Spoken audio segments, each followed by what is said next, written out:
Mister सुस्त आराम से अपनी कुर्सी पर बैठे हुए हैं, हाथ में अखबार और चाय का कप साथ रख के। दुनिया जैसे थम गई हो, हर चीज पुरसकून और सुस्त रफ्तार है। इन्हें किसी भी बात की फिक्र नहीं, सब कुछ बेहद आरामदेह है। इस पुरसकून माहौल में मिस्टर सुस्त का फोन, जो कई महीनों से खामोश पड़ा था, अचानक जोर से बजता है। मिस्टर सुस्त ने हैरत और उलझन से फोन की तरफ देखा, जैसे कोई खलाई मखलूक इनसे राब्ता करने की कोशिश कर रही हो। फोन पर उनकी एक दूर की कजन का पैगाम था, मिस्टर सुस्त फौरन पहुंचे, तकरीब शुरू होने वाली है, जल्दी आ जाएं। जल्दी का लफ्ज सुनकर मिस्टर सुस्त के चेहरे पर ऐसे तासुरात आते हैं जैसे किसी ने उन्हें अचानक चांद पर पहुंचने का कह दिया हो। मिस्टर सुस्त के चेहरे से लगता है कि ये जल्दी का तस्वर इनके लिए बहुत नया है। मिस्टर सुस्त जल्दी जल्दी तैयार होने की कोशिश करते हैं, लेकिन जैसे हमेशा होता है, हर काम आहिस्ता हो रहा है। कमीज के बटन गलत सुराख में जा रहे हैं और जूते सोफे के नीचे फंसे हुए हैं।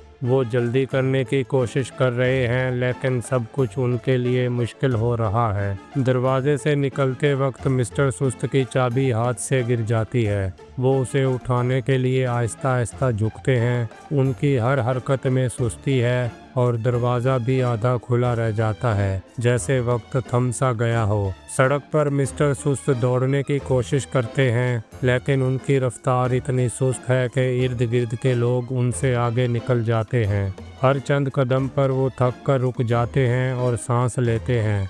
इनका चेहरा थकावट और बेबसी का आकाश है, लेकिन वो हार मानने को तैयार नहीं। आखिरकार मिस्टर सुस्त अपनी मंजिल पर पहुंचते हैं, लेकिन वहां जाकर उन्हें पता चलता है कि तकरीब ख़त्म हो चुकी है और दरवाजे पर बंद का बोर्ड लगा है। वो मायूसी से दरवाजे के अंदर झांकते हैं। कुर्सियां खाली, लाइट्स बंद, सिर्फ एक झाड़ू वाला खड़ा है। मिस्टर सुस्त बड़बड़ाए, शायद मुझे कल निकलना चाहिए था। उसके चेहरे पर अफसुर्दगी और बेचारगी के तासुरात साफ साफ दिखाई देने लगते हैं। यूं मिस्टर सुस्त ने एक बार फिर ये साबित कर दिया कि उनकी दुनिया में स्पीड नहीं, सिर्फ नींद है।